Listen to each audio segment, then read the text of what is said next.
हम अक्सर ये मान लेते हैं कि दुनिया को जानने का सबसे बड़ा साधन हमारी आंखें हैं। रंग, आकार, चेहरे, दृश्य, ये सब हमारी स्मृतियों और अनुभवों का हिस्सा बन जाते हैं। लेकिन जरा सोचिए, अगर किसी ने कभी कुछ देखा ही ना हो, अगर जन्म से ही अंधकार उसका साथी रहा हो, तो वो मनुष्य दुनिया को किस तरह महसूस करता होगा।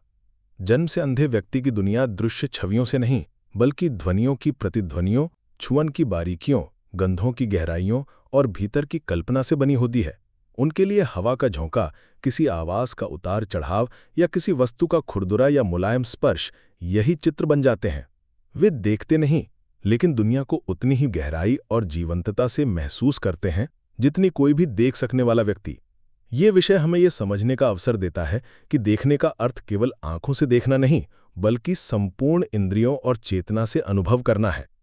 और शायद यही हमें यह भी याद दिलाता है कि हर इंसान अपनी तरह से दुनिया का सृजन करता है, कोई रंगों से, कोई ध्वनियों से, कोई संवेदनाओं से। जन्म से अंधे व्यक्ति दुनिया को देखते नहीं, वे उसे सुनते, छूते, सूंघते, चखते और अपने शरीर की गति, लय और अंतर संवेदी संकेतों से समझते हैं। उनकी दुनिया कम नहीं होती, बस रूप अलग होता है। यही बात समझना इस विषय की सबसे जरूरी कुंजी है। अंदर की देखाई इंद्रिय मानचित्र। उनके मन में कमरे, रास्ते, लोग और चीजें एक संवेदनात्मक नक्शे की तरह बसते हैं, जिसमें आवाज की दिशा, प्रतिध्वनि, फर्श की बनावट, हवा का तापमान और गंध सब मिलकर स्थान का बोध कराते हैं। किसी कुत्ते की छवि नहीं बनती, पर मुलायम रोगों की छुअन, सांस की गर्माहट, पंजों की टपटप, खुद की हथेली पर वजन और एक खास गंध, यही कुत्ता बन जाता है। व्यक्ति की पहचान आवाज के स्वर, बोलने की गति, सांस के ठहराव, इत्र की हल्की परत या हाथ मिलाने के दबाव से होती है।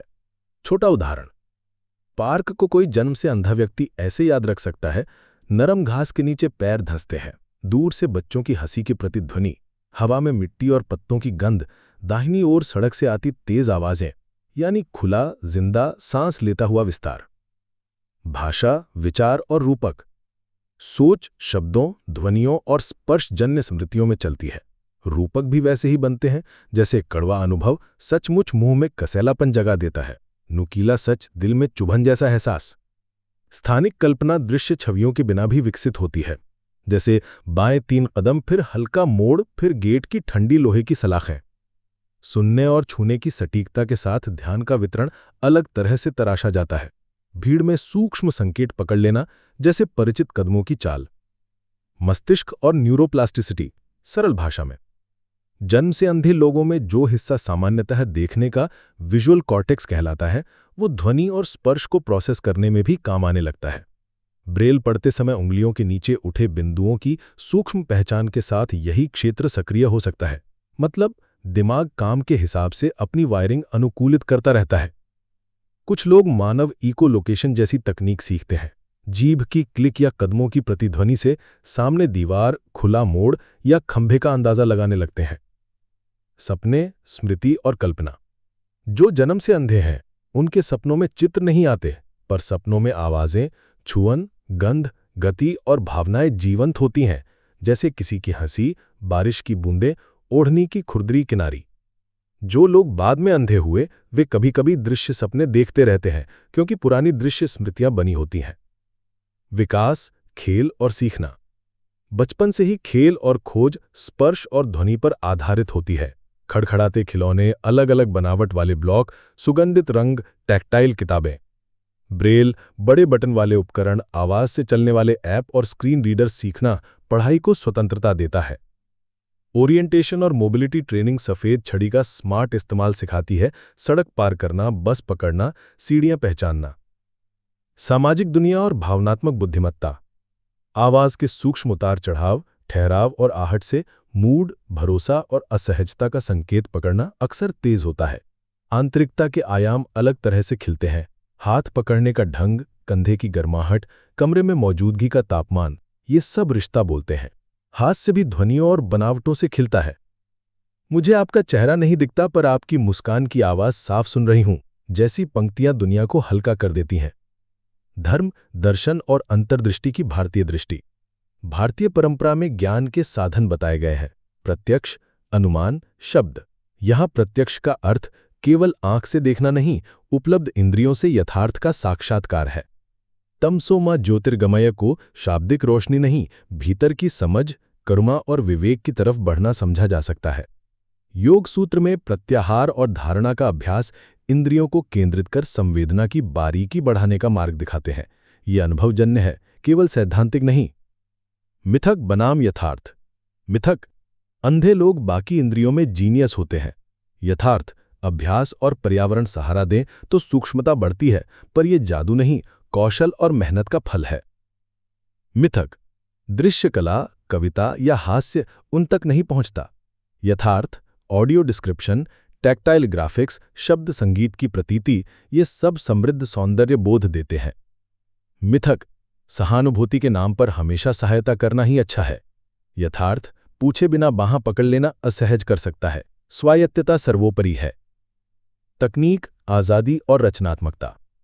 Screen reader, Braille display, OCR app, audio book, navigation tool, smart can, सब मिलकर शिक्षा, नौकरी और यात्रा को सुगम बनाते हैं। कला के नए रूप, soundscape composition, tactile painting, performance space में 3D ऑडियो, ये दर्शन को अभिनय और श्रवण में ढाल लेते हैं। मानसिक स्वास्थ्य, पहचान और लचीलापन।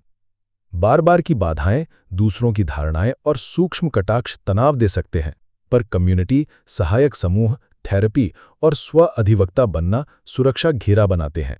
आत्मसम्मान का मूल मंत्र अपंगता व्यक्ति के भीतर नहीं, पर्यावरण की बाधाओं में अधिक है। समावेशी ढांचे बनते ही क्षमता खिलती है। हास्य की छोटी चिंगारी भी ढाल बन सकती है। मेरी छड़ी वाईफाई का पासवर्ड नहीं ढूंढती, पर रास्ता जरूर ढूंढ लेती है। 2 छोटे अनुभव चित्र। आरव जन्म से अंधा, संगीत सीखता है।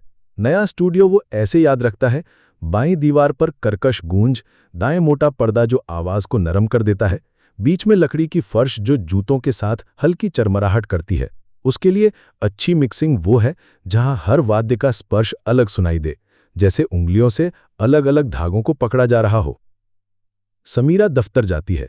ऑफिस का नक्शा उसके दिमाग में सुगंध और बनावट से बनता है। रिसेप्शन पर सेंट की मीठी परत, अपनी डेस्क के दाईं ओर धातु की ठंडी दराज, रास्ते में कॉफी मशीन की भाप। नए इंटर्न को वो आवाज के आत्मविश्वास और कदमों की गति से पहचान लेती है। हम कैसे संवाद करें? सरल नियम करें।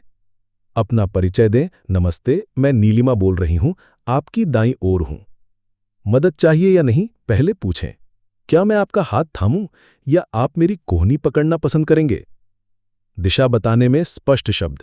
3 कदम आगे, फिर हल्का बायां मोड़, दरवाजा आपकी ओर खुलता है। चीजें जहां रखें वहीं रहने दें, बदलें तो बताएं।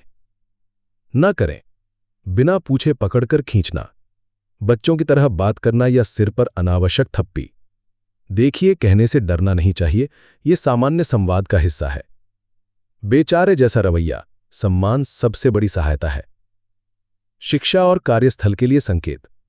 दस्तावेज सुलभ फॉर्मेट में दें, ठीक-ठाक हेडिंग, क्रमबद्ध लिस्ट, वैकल्पिक पाठ। बैठकों में बोलने वाले अपना नाम बताएं, इशारों को शब्दों में बदलें। मैं हाथ उठाकर सहमति जता रहा हूं। मूल्यांकन में परिणाम पर ध्यान दें, साधन लचीले रखें, जैसे ब्रेल, ऑडियो या सहायक तकनीक का विकल्प। निष्कर्ष। जन्म से अंधे व्यक्ति की दुनिया चित्रों से नहीं, पर अनुभवों की बहुरंगी परतों से बनी होती है। उनके लिए ध्वनि, स्पर्श, गंध, तापमान, लय और रिश्तों की सूक्ष्मता वही काम करते हैं जो हमारे लिए रोशनी और रंग करते हैं। जब समाज संरचना, तकनीक और रवैये को सुलभ बनाता है, तो कमजोरी शब्द अपनी ताकत खो देता है और क्षमता सामने खड़ी हो जाती है। असली सवाल ये नहीं है कि वे दुनिया को कैसे देखते हैं। असली सवाल यह है कि हम दुनिया को कितना न्यायपूर्ण और संवेदनशील बनाते हैं।